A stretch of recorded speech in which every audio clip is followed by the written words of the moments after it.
Trí, dó, haon, náid, dó. Dírimh seo brian ag well ní ag léamh na nuaíocht inniuh ach ag chur a ladar isteach cheist na munaí. Is ceist achrannach an cheist seo i Mericeá, go háirithe mar gheall leasú dó de bhunreacht na tíre. Deir leasú dó go bhfuil cead ag saoránaí Mericeá gunaí a bheith acu ina seileamh agus nach féidir leis an rialtas agus nach bhfuil cead ag an rialtas chur in aghaidh sin. Idir an dálín tá an cead bunreachtúil seo fásta as cuimse. Rithú an leasú seo nó ceadaíú faoimhú is dócha. Faoimhú an leasú seo agus stát nua na Stát Aontaithe feiteach go ndeonthach an bhreatain inrúthar na Stáit Aontaithe agus bhí siad de géirí dá réir sin gunaí bheith seileamh gach saoránaí agla an inrúthar. Idir a dálín is tír na Stáit Aontaithe atá a chuaig irid níos mó ná an Ríocht Aontaithe. Well, ó híomh daon rud b'éidir ceithre uair, níl is agam. B'éidir chuaig. Agus níl faití sa Mericeánach bith raibh inrúchar as an Ríocht Aontaithe as ón bhreatain.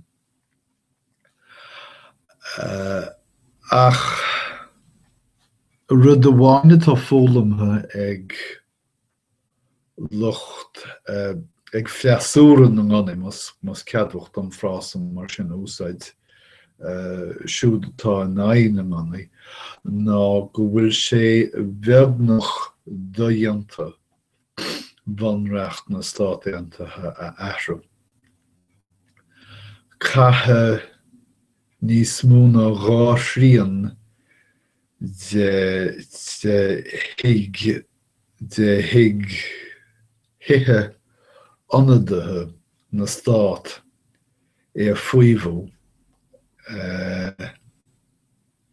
teach ionadaithe federálach na tíre an seanad agus an túchtarán agus mana bhfuil dul móran ní mórmh dhá thrian a bheith sna institúidí sin freisin. Agus fágann sin go bhainthaí leasú uimhir dó sa bhunreacht go dtí go náithreoidh ní an bhunreacht í féin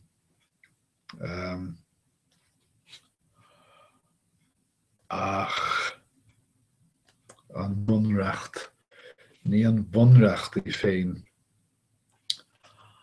ach dearcha Mericeá i lé aram.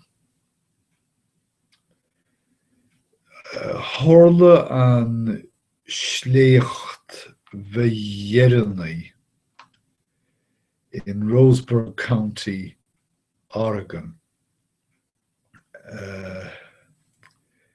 Go láiste pobl ionchua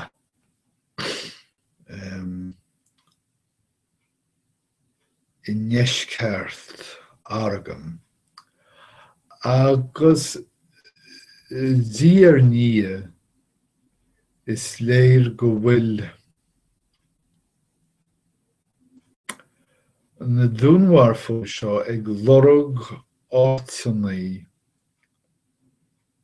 targéid éasca ina measc scailleannaí allscailleannaí nó firgintí na bhfuil daoine ag obair ionas go mbeidh sé deachar do na híobartaí éalú.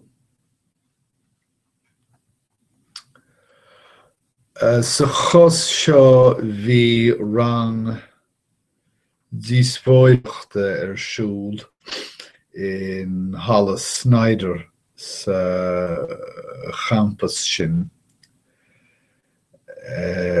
Nuair phléasc nuair réab an fearsaisteach Chris Harper Mercer agus Doscail tine an féidir sin rá caithfidh mé an frás sin a lorg chosaigh lábhach is dócha ach caithe go bhfuil frás níos thar sin. Tosúigh scaoile, tosúigh lábhach. Ok, so bhí an ceart agam.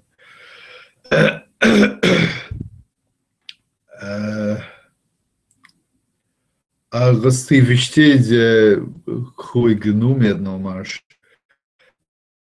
den éileach den rang díospóireachta.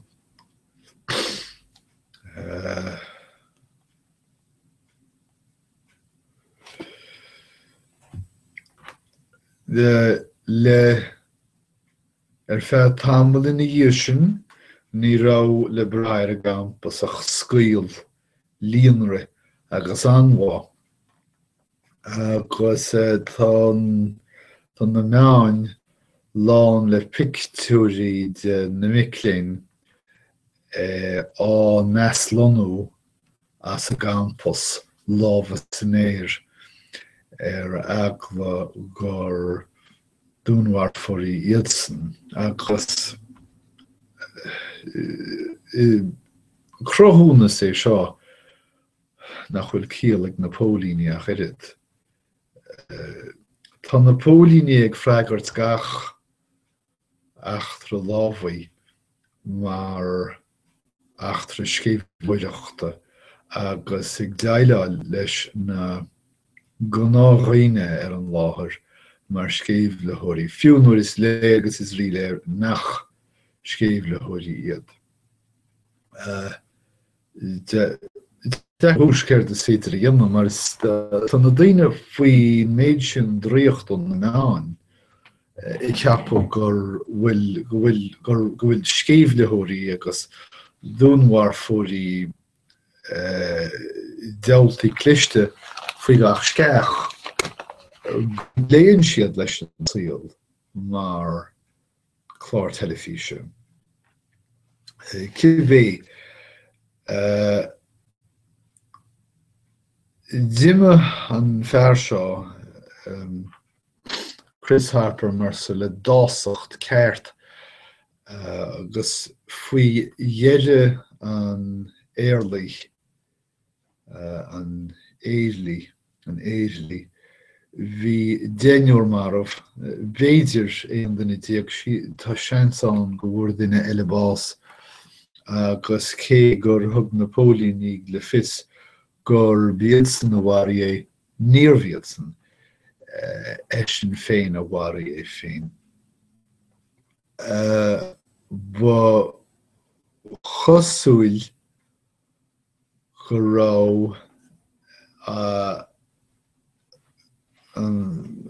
an fear seo, níl mé gíre é a ainm nó, agus ní thiúir mé an túsalir.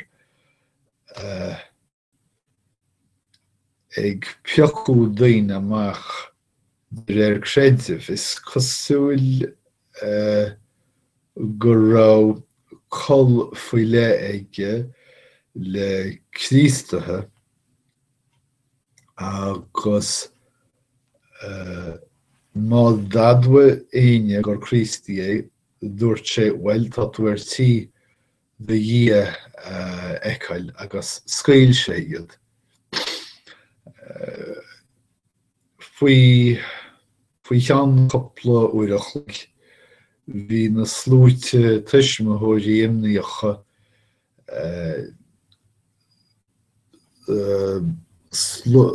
slógatha stócha in tailte féile in aice an campus ag fánacht ar nuaíocht. Is na bólíní daine nach gréinte níos mo go háide tar éis méid a chúlama faoi chéim an chundé John Hanlon hí trí aram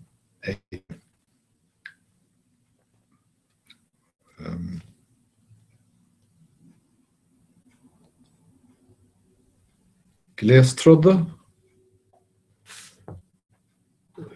bhfuil bhí ar a leid trí gléastrodda aige in a measc rifle agus runna láimhe.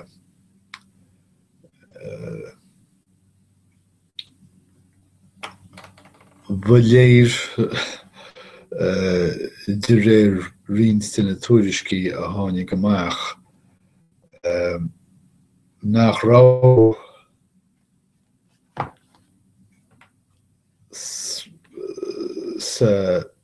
sa bhear seo ach fua agus bráin.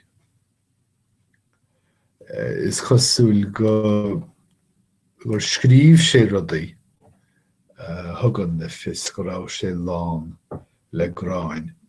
Tháinig an tamadán seo an Siriam Hanlon amach ag rá nach nanim nóí sé an fear scaoilte agus nach dúirí sé creidmheas dó.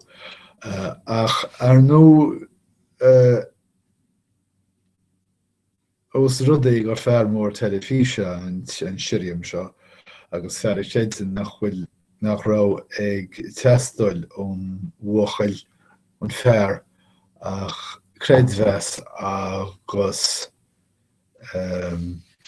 scáiléhan ón na meáin sin rud nach gréidim féin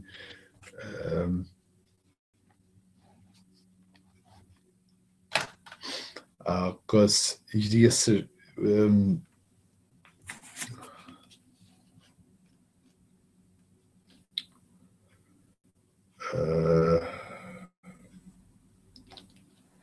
dír sé d'ágar ní a focail atá agus d'ágar sé ar na meán gan é chlóideú. Ní dóilm go léine sna meán a dionach sin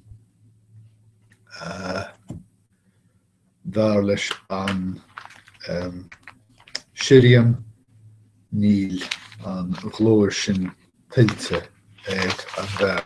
Tá an ceartach an Siriam mar nó ach ní rá an fear seo ag gíre a chuoine bharú, ní rá sé ag gíre glóir. Idir an dálín tá picturí de pólíní, ní pólíní iad seánne chur ar nó ach saidúirí ag breanú cúil agus i brisú dar sé isteach le rifle móra. Ní cheart a pólíní a bheith armtha mar seo agus ar nó ní cheart an phobal a bheith armtha mar a bhí an fear seo. Bhí cosúil idir dálíonn tá sé seo fólam ag an bhíar a leid 5 arm déag in árasán an bhuachaile seo. Tá mé tuairt bhuachaile, bhí sé 7 bliain na fiche díos, bhí sé na air fásta.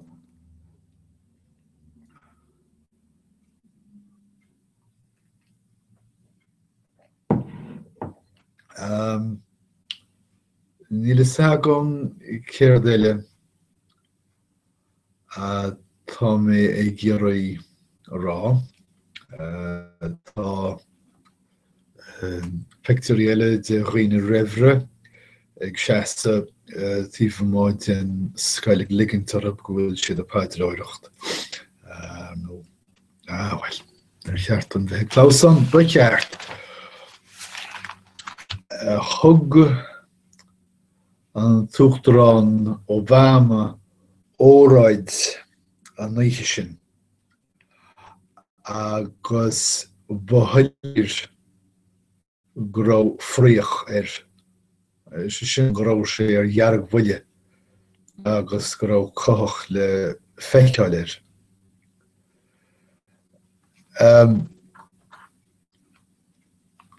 rinne an tuachtarán Obama iirecht dlíthe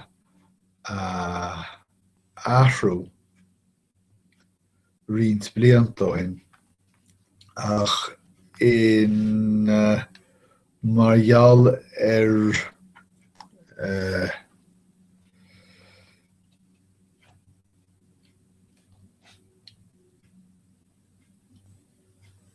chur néadan sé margheall chur néadan in san ní bháin in san I deach na nonadaithe ach sa seanad ní raibh leis an plean. Siúd a bhí sa plean ná sríonn a chur ar arm ansaí a bhí an áiníl chomá le arm fíoch.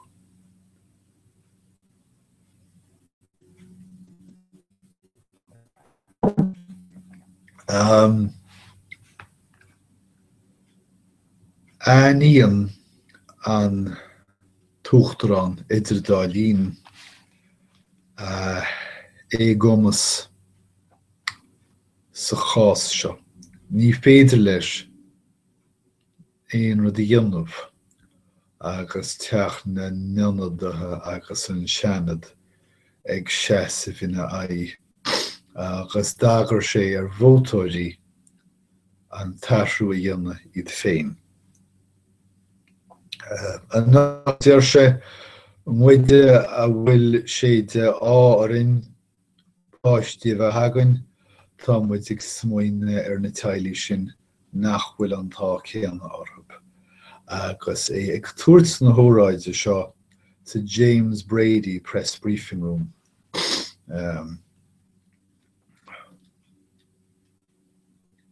Sin siomra pleasa.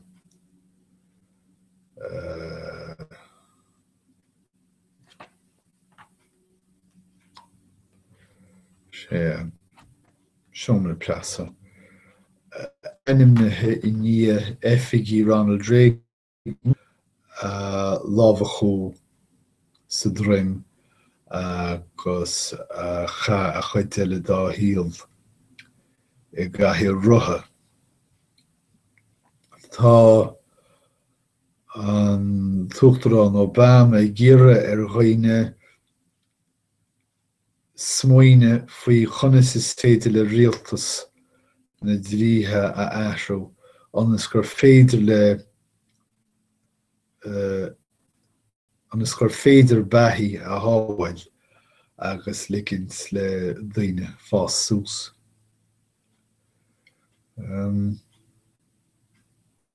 Áíonn an tuachtarán Obama go bhfuil sé go thomláin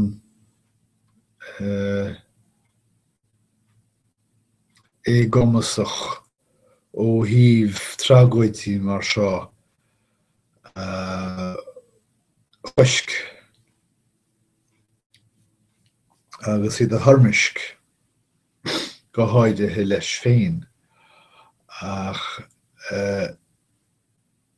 thug sé le fios freisin go bhfuil an frostrachas deimhnithe ann le 7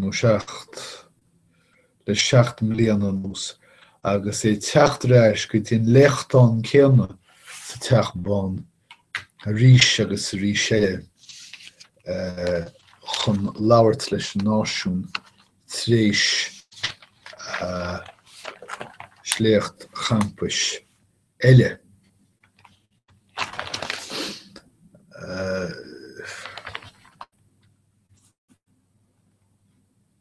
Níor ainmní sé iad ach buléir gur thug sé ire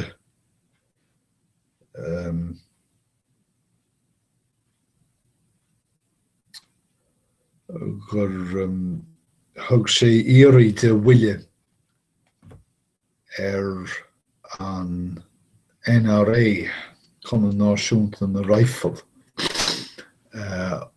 agus iad san chuinéadan go mór teornacha ar úsáid gunnaí agus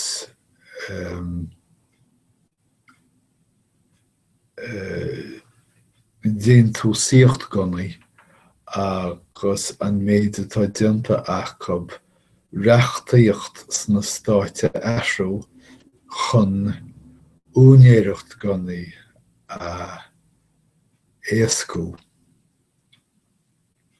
Tá an tuachtar an Obama go háithe géirí ar únéirí gunnaí atá gúsáid an gunnaí I gceart agus sábhailte seilíonn na deile chosint deir sin go bhfuil is smaoine an bhfuil a dúilimí á neamadú I gceart ag an eagraíocht sin a thugann le fios gur bíad san na honnadathe ceart. Idir an dálín thug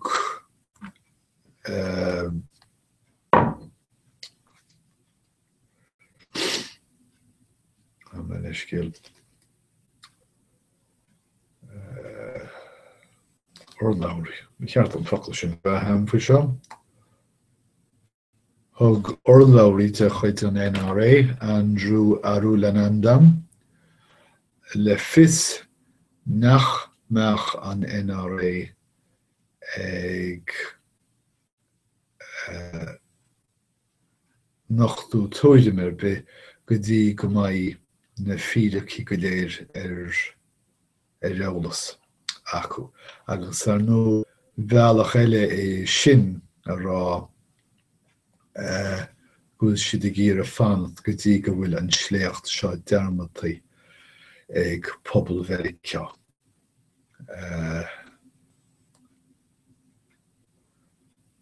Se dúirt Wayne LaPierre leasúcht rán féinmach na heagraíochta nach bhfuilach rud amháin a chuir stop le drochuine le gona agus sin deachuine le gona ach níl an ceart aige. An téan rud a chuir stop le drochuine le gona ag cinntiú nach mbeidh an gona ag sicheadáit.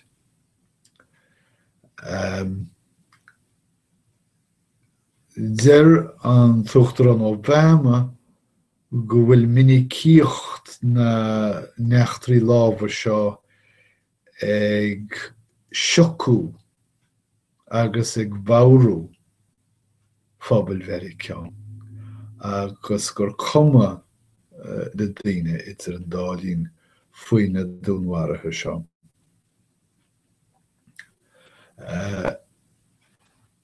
Is gnás nó gnáthóg ag pobl very ceannis go háirithe siúd a chuireann in éadan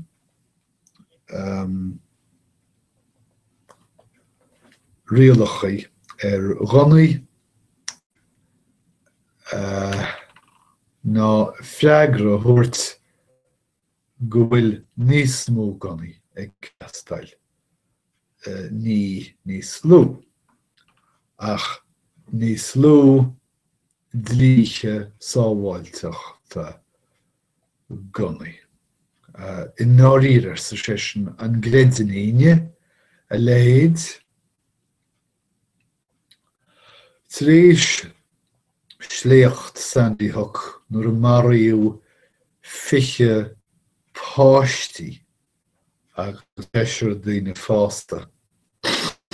Dúirt sé go núsáidteach sé a gcóchtaí leog chun aisrithe reachtúla a dhéanamh. Go háire an am ba chosúil ó na pobl bhréanna go raibh daoine ar son aisrithe ach níor tharla tada.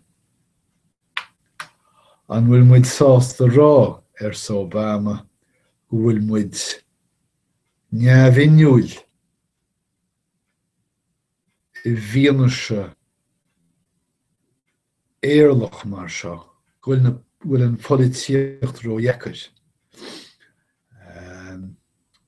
Míad ar gcíon nochtaí an tuachtarán Obama molla a dhéanamh olchóiriú ar dlíthe ganaí na tíre agus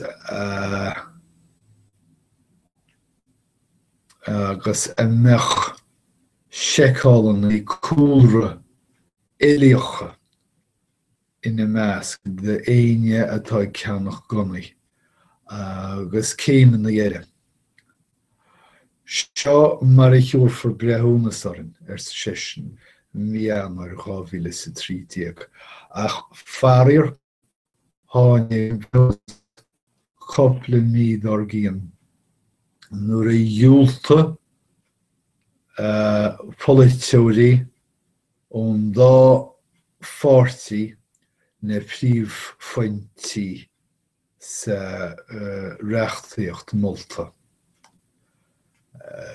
Bhí an tuachtarán Obama suaite go maith agus thug sé óráid ó gháirdaí na rósannaí ag cáine an dream sin a chur I néadan an dlí fiú agus é ag áudhhail éadarbhacht a naibre. Lá náireach dar leis a bhí an I Washington ach dar leis chéidim I nnéire an taobh go mbeidh muid in ann é seo dhéanamh. Dúirt chomhleabhar sinsearach dá chuid an am Dan Pfeiffer dar leis nach bhaca sé an tuachtarán cho frustrathe a riamh agus a bhí sé ag an nóiméad sin.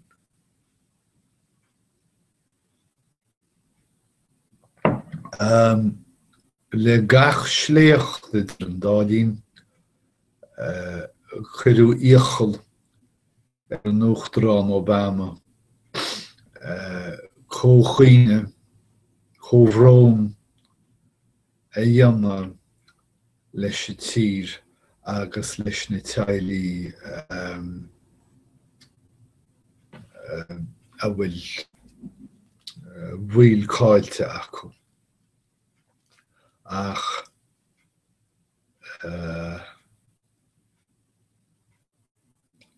muintir an bharmhánaí smailm sin le teaghlaí na bharmhánach sé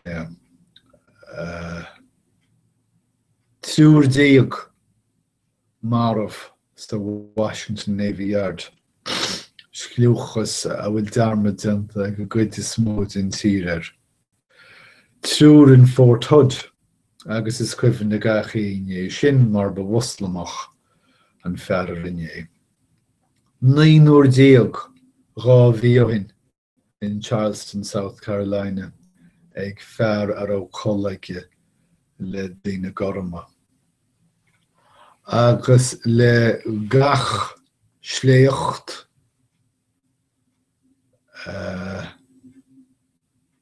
tá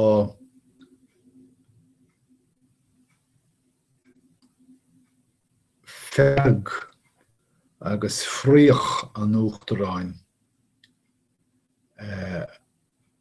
go háide I bhíonaise éigumis ag fás. An tám seo níor ógaid an Tuachtarán tionscamh nuair bith chun an oibre réiteach.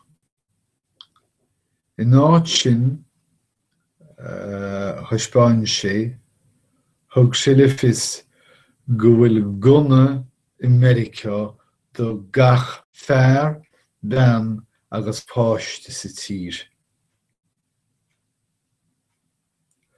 Cén chuí dá leis agus an méid sin gunnaí sa tír gur féidir le gunnaí muid a hábhail nó muid a dhéanana níos sábhailte. Thug sé fios go bheagraíonn an rialtas tábhaistí mianach le mianaí a dhéanana níos sábhailte. Go bheagraíonn sé tábhaistí aimsire le fésach ar sábhailteacht pobail. Go bheagraíonn an rialtas bháis ar an móthar trí mhóise a Iesú, cháir I Iesú agus Christnaí slándálach ar ghaoine.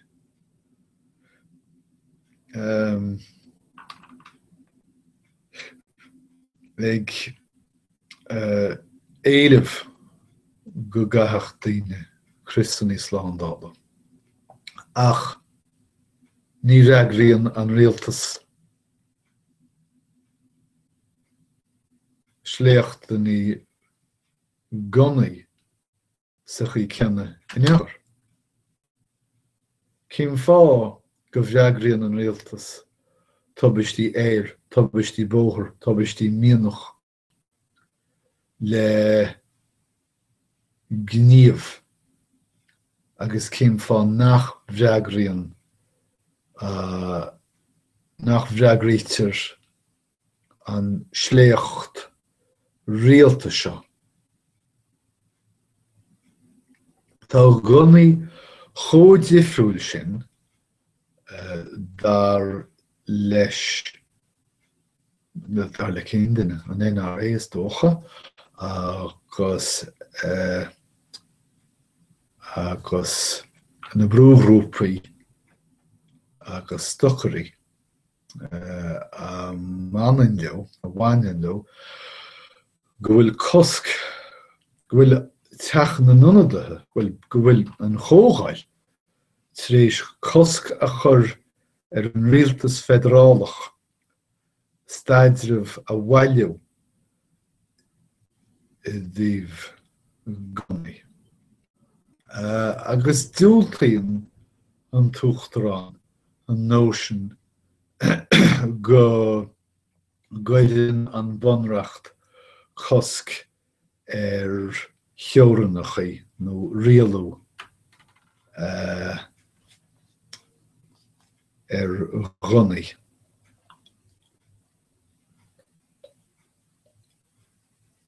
Cuisach nó measara.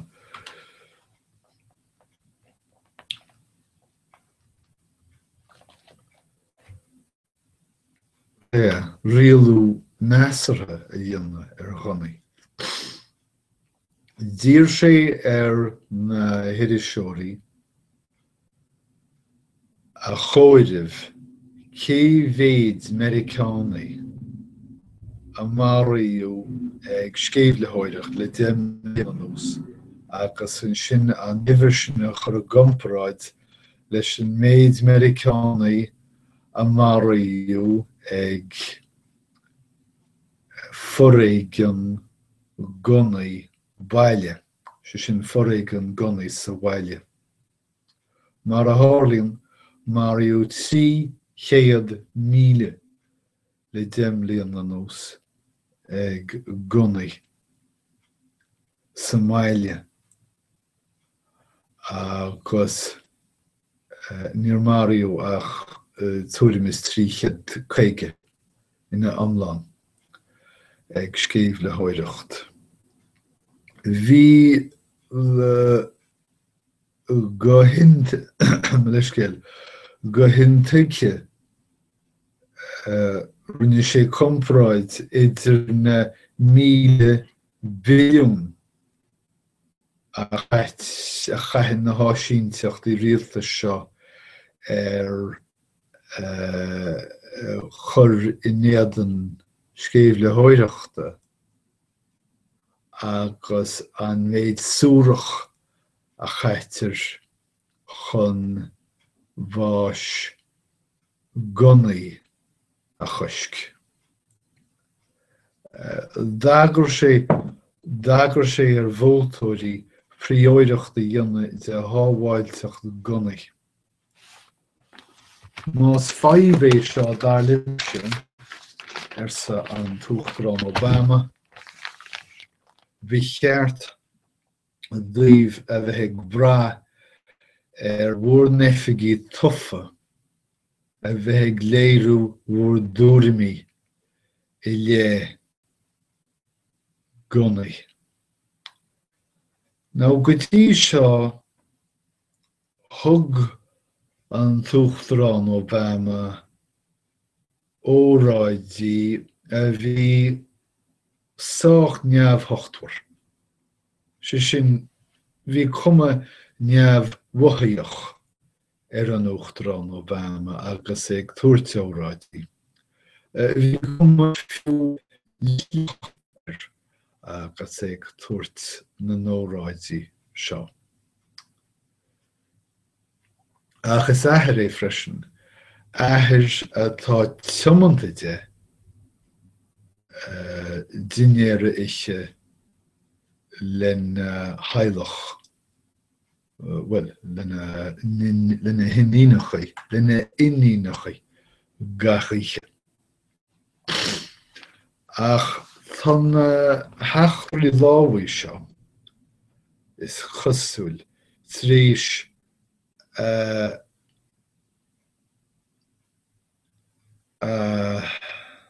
rólannaí mar uachtarán agus mar athair a thaglamú. Agus is chosúil gur bheith an taglam sin is cúis leis an phríoch seo nach dospeanan sé de ghná. Thug sé ábhulla ní bheithimh don na íbertaí an achtra lámhaí in Charleston, South Carolina.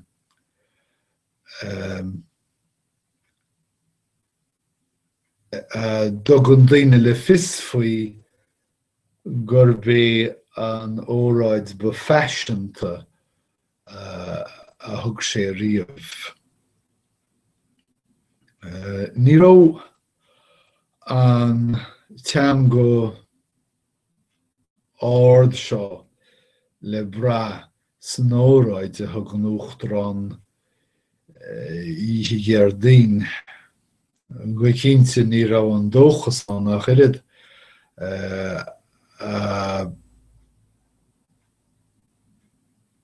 a thuispáin sé ní bheithimh. Ach gheall sé go leanach sé raigh túrgaint a gceist seo go deireadh a uachtaránachta. Gach uair a tharlaíonn seo sa sé dóigh mé an cheist. Gach uair a tharlóidh seo deirfí mé chur féidirlín rud éigin a dhéanamh faoi. Ná sin an méid faoi sin. Tá rudí eile is dócha gur cheartban rá agus mar sin bhfuil is leanaí mé rá mar bhena mé snúchtán inneamh agus chonig mé coppla scéal nua a chur scaoil orm. Scéal a bhí híam is chosúil ach an mirid le máthair an ir sin in Sandy, Connecticut. Go raibh máthair an ir seo bhfuil ainm dearmataí agam, Chris Harper Mercer. Túla mé Chris Mercer go mór san cearta gunnaí agus go mór in aghaidh sríanta a chur úsáid gunnaí. Agus bh chosúil go ndearna sí póstáil go hanmhinic Yahoo Answers a thug le fios. Well, if it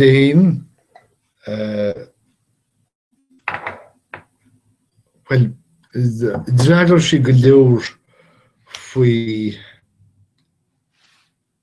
leis mar bh bhanaltra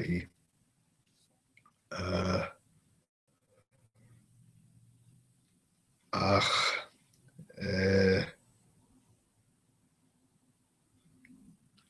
ba dhí gan éon dabht an duine bhábhachtaí is síl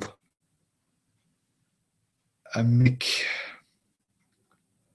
Bhí sí colscara le déim líonna agus scara níos faide sin.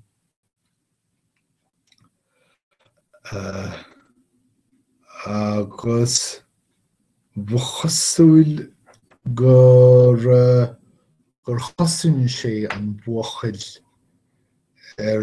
gachéin chuí.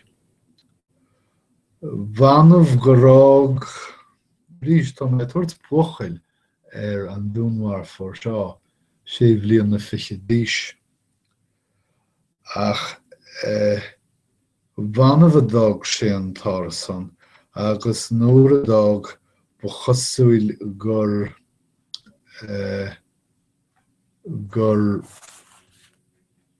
nearna sé chun scríochail le daoine eile sa teachtárasan faoi choranna dhéanna nó rudaí mar sin. Tucha mé arás agus scéal seo ag an cúpla nóid chaithfí mé léamh tríta scéal agus cúpla focail a bhaint as. So sin ar feadh tamlaí. Níl is agam ólam sé bhéan rud faoi ach a laid deire liomsa riant tóra mé scaoile faoin cheist a bhí mé ghire chur ar hafad. So, gaim lá maithreamh go léir agus go dtí go mbeidh muide caintla chéile arís go gúdaí díosib.